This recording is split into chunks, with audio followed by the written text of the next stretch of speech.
ejemplo, casos de EPOC. ¿No? Entonces, ¿qué es lo que el paciente les va a referir? Un dolor tipo pleurítico constante que empeora más con la respiración, dependiendo del grado de repente de neumotórax. Pueden venir también disneicos, se puede asociar a tos también por irritación de la pleura, ¿no? Y ustedes al evaluarlos pues van a encontrar incremento de la sonoridad, ausencia de las vibraciones vocales, ausencia del murmullo vesicular, ¿no? Muchas veces el paciente puede venir con gran dolor, pero eso no quiere decir que el neumotórax sea de mayor tamaño, ¿no? No hay mucha correlación clínica y entre el grado de neumotórax.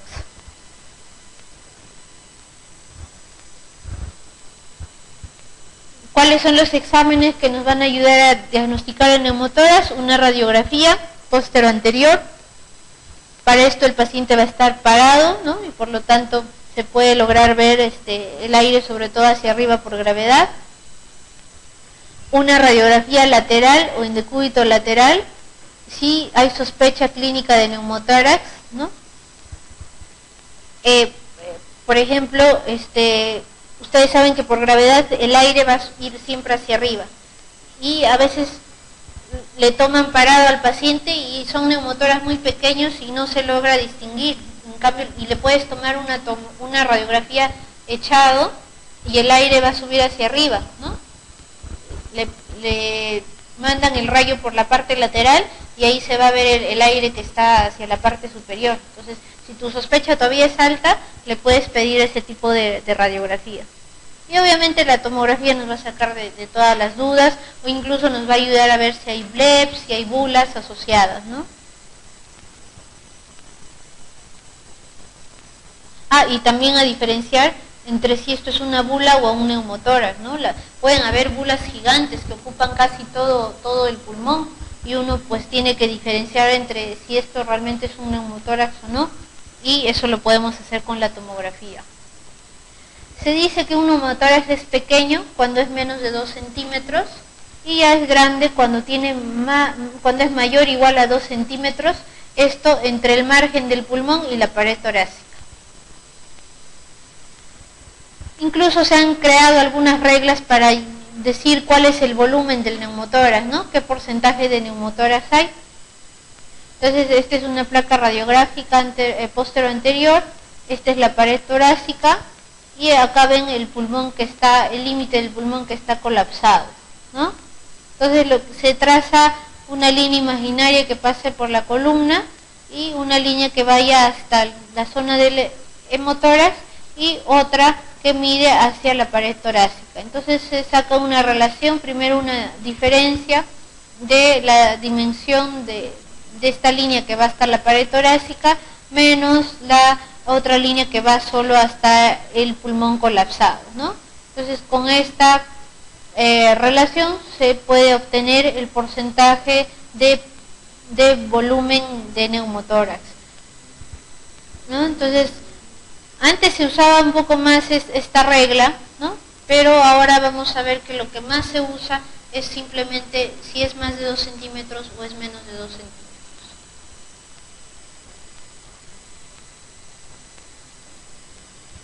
¿Qué hacemos cuando es un neumotórax espontáneo primario?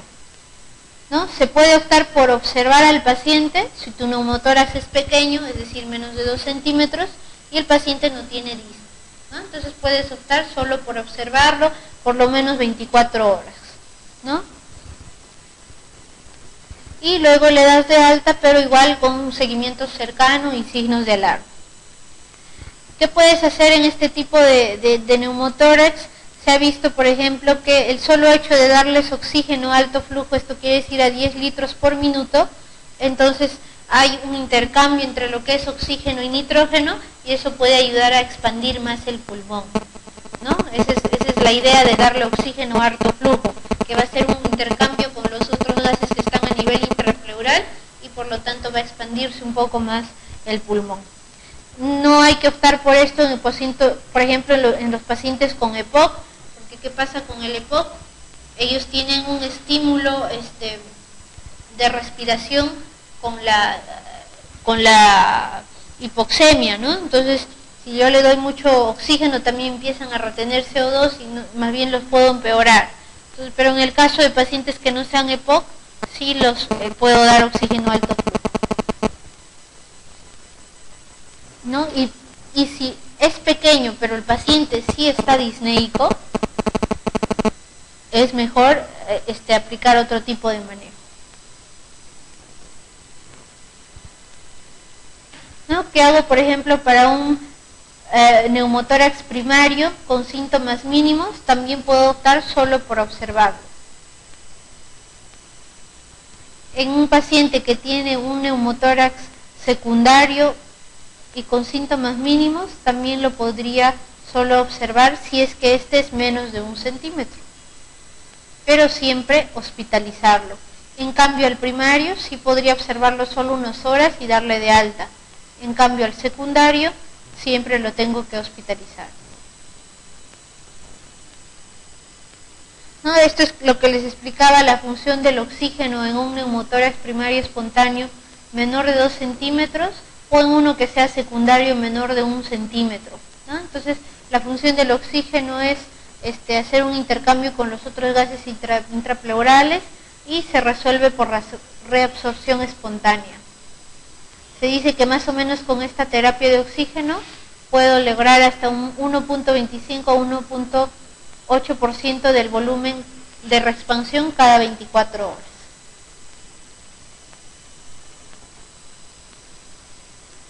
¿No? Otro tipo de manejo es la aspiración simple, ¿no? Se pone un catéter de un diámetro pequeño y se puede ir aspirando el neumotórax, ¿no? Entonces, ¿cuándo opto por esta aspiración simple? Por ejemplo, en neumotórax primario espontáneo, que requiere alguna intervención mientras espera la cirugía. El paciente de repente tiene como hallazgo una bula, entonces esa bula tiene que ser operada en algún momento. Entonces, mientras el paciente espera la cirugía, puede optar por una aspiración simple. O también, por ejemplo, en un neumotórax secundario, pero en los pequeños nada más, aquellos que tienen menos de 2 centímetros y que además sean mínima disnea, casi no tengan síntomas de disnea o menores de 50 años. En ellos también puedo optar por esta aspiración simple.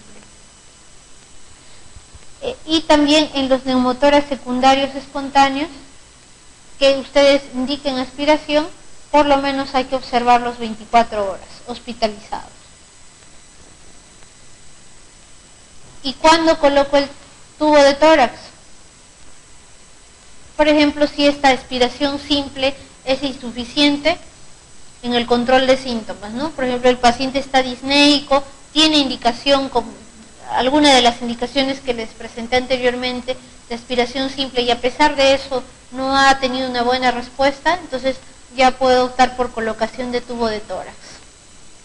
En un neumotórax espontáneo secundario y más de 2 centímetros, también es indicación de colocación de tubo de tórax. Cuando ustedes colocan un tubo de tórax y empiezan a ver que en la válvula o en el frasco de drenaje hay un burbujeo constante, eso puede indicar que hay una fístula broncopleural, y por lo tanto no deben clampar ese tubo porque puede incrementar el neumotórax, ¿no? Entonces, el hecho de que ustedes no encuentren burbujeo, más bien eso les puede ayudar a descartar la presencia de una fístula, ¿no? Ahora, generalmente uno indica clampar el tubo de tórax cuando ya ve que su pulmón ha reexpandido, ¿no? Entonces, quiere ver si ya le puede retirar el tubo de tórax. Entonces, pueden clampar el tubo de tórax, observar al paciente por lo menos unas 6 horas y tomarle una nueva placa radiológica, y si no ha habido, si no ha recurrido el neumotórax, ya lo pueden sacar el tubo. Pero si en cambio clamparon y el paciente de pronto siente disnea, etcétera, entonces tienen que desclampar inmediatamente. Incluso la guía americana dice que no es necesario clampar el tubo para uno indicar el retiro de este, ¿no? Ellos solo ponen observación unas 6 horas con el pulmón ya expandido y sacar el tubo de tórax, ¿no? Eso es lo que dice la guía americana, pero generalmente acá todavía optamos por clampar y observar cómo va con esa medida, ¿no? Y cuando indicamos que además del tubo de tórax pongamos algún mecanismo de succión, ¿no? Hay unas máquinas que incluso crean más presión negativa y esto tiene ciertas indicaciones. Primero, que la succión del drenaje torácico no debe aplicarse inmediatamente después de la inserción del tubo de tórax. Debe esperarse por lo menos unas 48 horas para expandir el pulmón, ¿no? Entonces, no es que por el hecho de que le voy a poner succión, el pulmón va a expandir más fácilmente y le voy a dar más rápido de alta a mi paciente.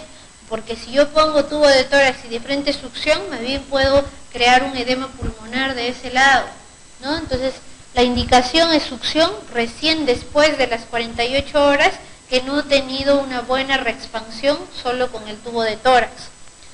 Coloco tubo de tórax, 48 horas, reexpandió muy poco, puedo poner succión. Ahí recién es la indicación.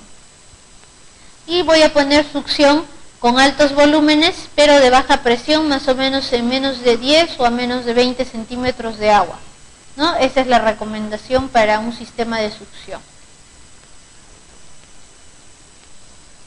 ¿Cuándo indico pleurodesis?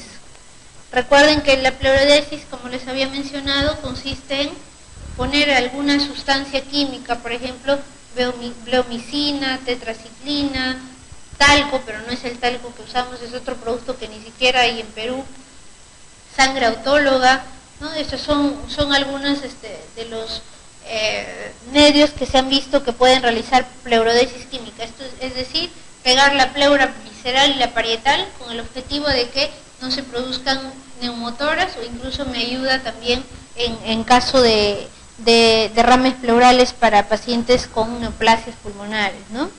Entonces, pleurodesis química para el caso de neumotórax de difícil control o recurrente es una buena opción.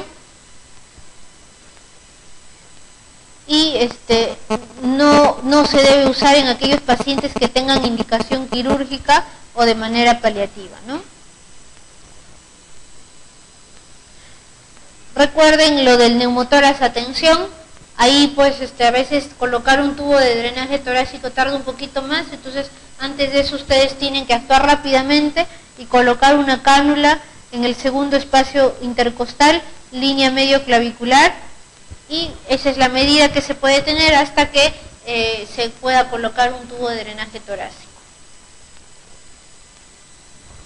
¿Y cuándo voy a referir a cirugía torácica, ¿no? O sea, el manejo de un neumotórax, incluso hasta la succión, puede ser hecho por ustedes, pero llega un momento en que debo saber cuándo llamar al cirujano de tórax para una posible intervención quirúrgica, ¿no?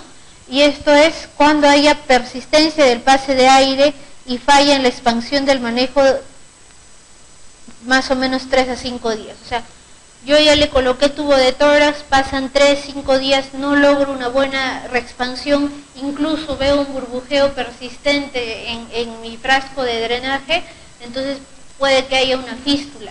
Entonces debo llamar al cirujano para que ya piense en intervenir y cerrar probablemente esa fístula que está originando eso,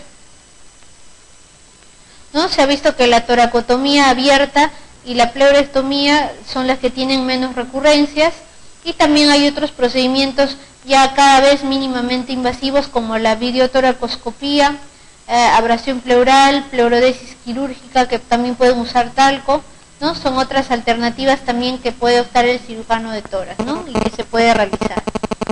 Entonces, este es un algoritmo de cómo debemos actuar cuando viene un paciente con neumotórax, ¿no? Es un resumen de más o menos lo que ya hemos estado hablando. Entonces, viene un paciente con neumotórax primario, o sea, un paciente que no tuvo ningún antecedente pulmonar. ¿Qué hago? Primero, veo si tiene disnea o no, y si es mayor de 2 centímetros en la radiografía de tórax. Si es menor de 2 centímetros, ¿no?, y no tiene disnea, puedo incluso considerar el alta, ¿no? Menos de 2 centímetros, está tranquilo, asintomático, lo observo unas horas y le puedo dar de alta. Pero si en cambio, si presenta disnea y es más de 2 centímetros, puedo optar primero por la aspiración, ¿no? Poner una cánula pequeña y empezar a aspirar. Si me ha dado buena respuesta, he logrado que se expanda el pulmón, también lo puedo mandar de alta. Pero si no he tenido una buena respuesta con la aspiración, puedo incluso repetir una segunda, y si a pesar de eso no he tenido una buena respuesta, recién coloco el tubo de tórax, ¿no? Entonces, observo 24 horas, ha habido una reexpansión total, no hay burbujeo, le puedo dar de alta. Retiro tubo de tórax y a la casa. Pero si por el contrario está con tubo de tórax y no ha habido una buena respuesta, no hay reexpansión del tórax, pasan 48 horas, puedo hacer succión, ¿no? Puedo introducir el sistema de succión. Pasan 5 días, no hay buena respuesta, cirujano de tórax, ¿no? Ese es el algoritmo que ustedes deben saber. Esto es para el caso de un neumotórax primario. Ahora, ¿qué hago si este es un neumotórax secundario? O sea que el paciente ya tiene un antecedente de enfermedad pulmonar.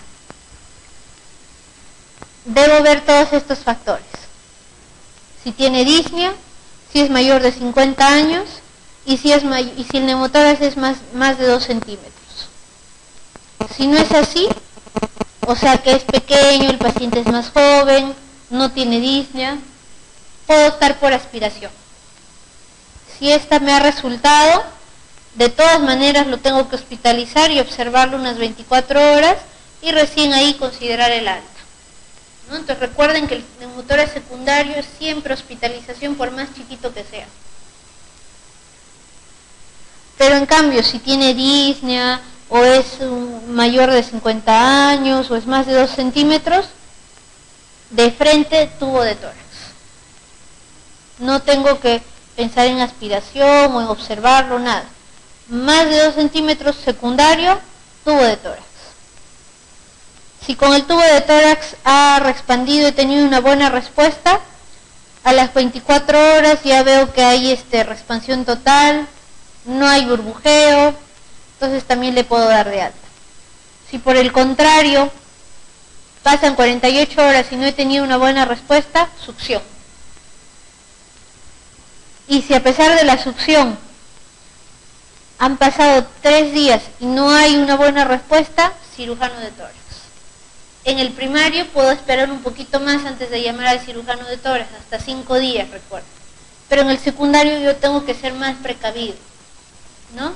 Hospitalizar a mi paciente, si es más de 2 centímetros, tubo de tórax, ¿no? A pesar de que no esté disneico, tubo de tórax. Ahora sí vamos con las preguntas sobre neumotórax.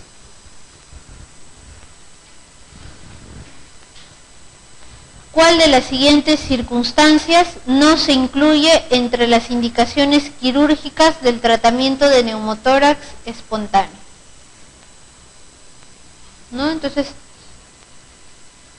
se dice que acá nos tenemos que hablar sobre cuáles son otras indicaciones de cirugía de tórax.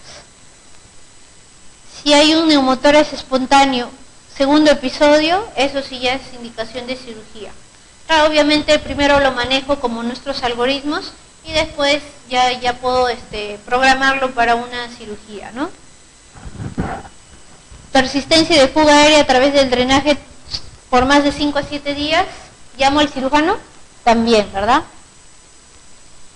Si viene uno de sus pacientes y les dice que es submarino y es su primer episodio de neumotórax espontáneo, ¿no? Entonces, esta profesión sí me trae más riesgo de recurrencia. Entonces, en un primer episodio sí puedo pensar en enviarlo al cirujano de tórax.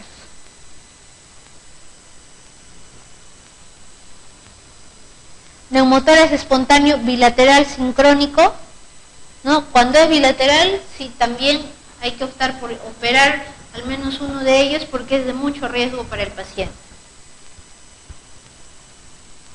Ustedes mandan operar un neumotórax espontáneo más del 80%. Más del 80% quiere decir que mi pulmoncito está así. Obviamente es pues más de 2 centímetros, ¿no? Pues puede llegar hasta 10 centímetros. Pero es un neumotórax espontáneo y que viene en un primer episodio. Lo mandan de frente al cirujano de tórax. No, ¿verdad? O sea, el hecho de, por más grave que sea, o sea, por ejemplo, si viene un neumotórax a tensión, no es indicación de frente mandarlo al cirujano, ¿no?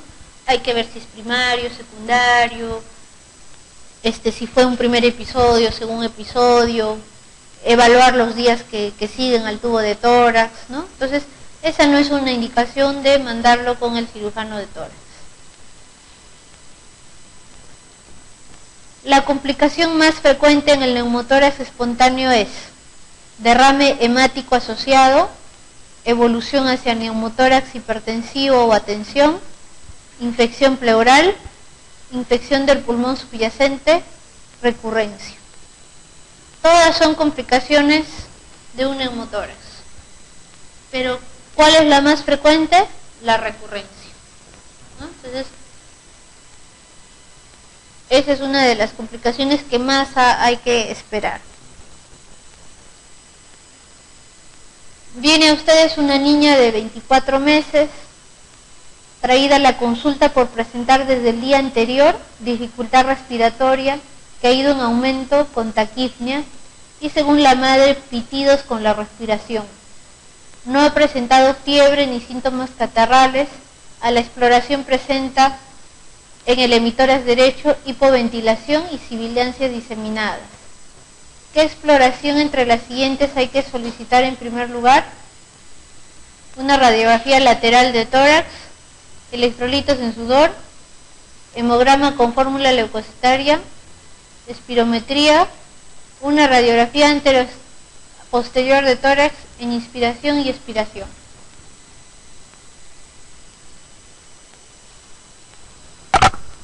Vamos descartando.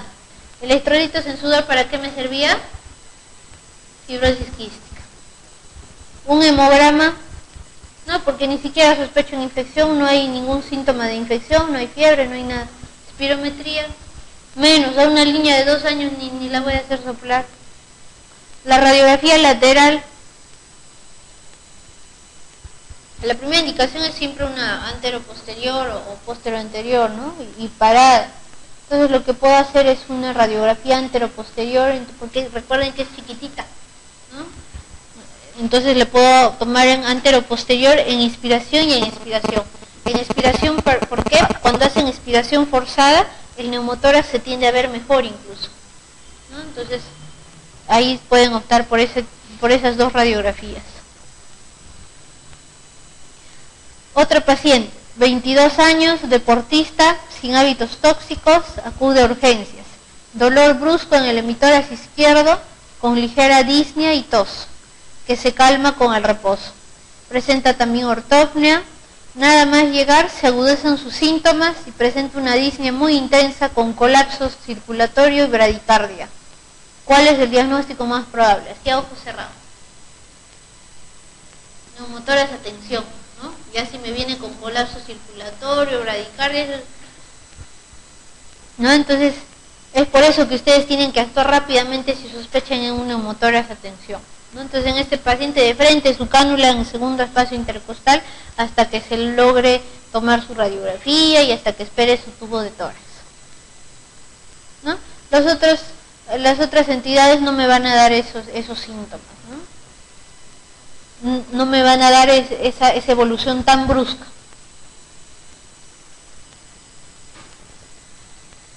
La práctica de una radiografía póstero anterior de tórax en expiración máxima es de gran utilidad para derrame pleural, para neumotórax mínimo, hemotórax, atelectasia pulmonar, atelectasia lobar. Neumotórax mínimo, ¿no? Además porque es el tema que estamos tratando. Las otras son de... Pero cuando sospechen todavía, tiene una sospecha alta de que hay un neumotórax y no se ve bien la imagen, pueden optar por esta radiografía en expiración forzada. Y el último tema que vamos a tratar de cirugía de tórax es trasplante pulmonar. ¿Cuándo hay que indicarlo? ¿Qué condiciones debe tener un donante y qué condiciones debe tener el receptor? Entonces, la indicación más frecuente de trasplante unipulmonar es el EPOC. Pero esto pues es más de bibliografía europea, americana, porque acá todavía el trasplante pulmonar no es muy común todavía, ¿no? Entonces, para este tipo de literaturas todavía la indicación es más frecuente EPOC. Eso es para el unipulmonar. Y para trasplante bipulmonar, los receptores más frecuentes son los que padecen fibrosis quística, y para el caso de trasplante cardiopulmonar, generalmente son pacientes con hipertensión pulmonar primaria. Entonces, las indicaciones más frecuentes de unipulmonar es EPOC, de bipulmonar es fibrosis quística y de cardiopulmonar es hipertensión pulmonar primaria.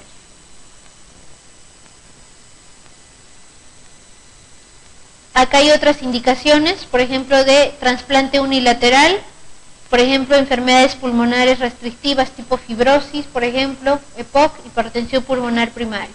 Bilateral, fibrosis quística, bronquiectasias generalizadas, enfermedad pulmonar restrictiva o EPOC con componente séptico y también hipertensión pulmonar. Y para cardiopulmonar, esta hipertensión pulmonar primaria con lesión cardíaca incorregible o cualquiera de estas indicaciones que además tengan una lesión cardíaca grave. Los receptores tienen que cumplir algunos requisitos: que tenga por lo menos una expectativa de vida menos de 18 meses, esta es una indicación relativa, que tenga una edad entre 50 a 65 años máximo y según la agresividad del procedimiento, ausencia de una enfermedad sistémica que afecte otro órgano principal, que la fracción de eyección del ventrículo derecho sea más del 20%, que el enfermo no precise corticosteroides en dosis altas para controlar su enfermedad, que el enfermo se pueda controlar ambulatoriamente y que haya una buena predisposición individual, equilibrio psíquico y emocional. Entonces son todas las indicaciones con las que tiene que contar un receptor. Y según la causa que la lleve al trasplante, pueden haber otras indicaciones más. Por ejemplo, para el paciente con EPOC, que tenga un BEF1 con broncodilatador menos del 10%, menos del 30%, que tenga una presión de oxígeno entre 55 y 60%, o hipercapnia en reposo, que tenga hipertensión secundaria grave y grave limitación para las actividades cotidianas. Entonces, son otras pacientes con estas características de EPOC también son candidatos para trasplante pulmonar. Para el caso de fibrosis quística, también un BEF1 menos de 30, también una oxigenación entre 55 y 60 o hipercapnia, o que tenga un alto número de exacerbaciones, complicaciones por estas bronquiectasias. Para el caso de una fibrosis pulmonar idiopática, que tenga una relación de capacidad vital sobre capacidad pulmonar total, menos de 60%, que tenga hipoxia en reposo o hipertensión secundaria grave. También es candidato para trasplante. Y en el caso de los que tengan hipertensión primaria, que tenga una clase funcional 3-4 de NIJA, que tenga una presión auricular derecha media más de 10, de la pulmonar más de 50, o un índice cardíaco menos de 2.5, también estos son criterios para indicar trasplante pulmonar. ¿Y cómo debe ser el donante? Ya hemos visto cómo debe ser el receptor. Ahora el donante también tiene que cumplir con ciertos requisitos: que tenga menos de 65 años, ausencia de historia de enfermedad pulmonar importante, que no sea fumador importante, esto quiere decir menos de 30 paquetes año. ¿Saben cómo se saca esta relación paquete-año? Es el número de cigarrillos que fuma entre 20, que son los cigarros que trae un paquete, por el número de años que fuma. Eso es Eso, así hayan paquetes año. Eso le sirve para ver si tiene tendencia a EPOC, si tiene cáncer, y para esto, por ejemplo, que sirve de requisito para el donante. Una radiografía de tórax normal, distensibilidad pulmonar medida por una presión inspiratoria pico menos del 30, que eso es aceptable, una oxigenación adecuada con un PAFI más de 300, con un FIO más de 1, igual a 1, duración de la ventilación mecánica menos de 3 días, ausencia de secreciones purulentas y apariencia macroscópica e inspección broncoscópica satisfactoria. Un paciente totalmente sano, ¿no? Cumpliría los requisitos para donar un pulmón.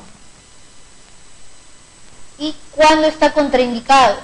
Contraindicación absoluta es cuando hay una disfunción grave de un órgano importante tipo hígado o riñón, cuando hay una infección activa, imposible pues trasplantarlo porque va además a recibir drogas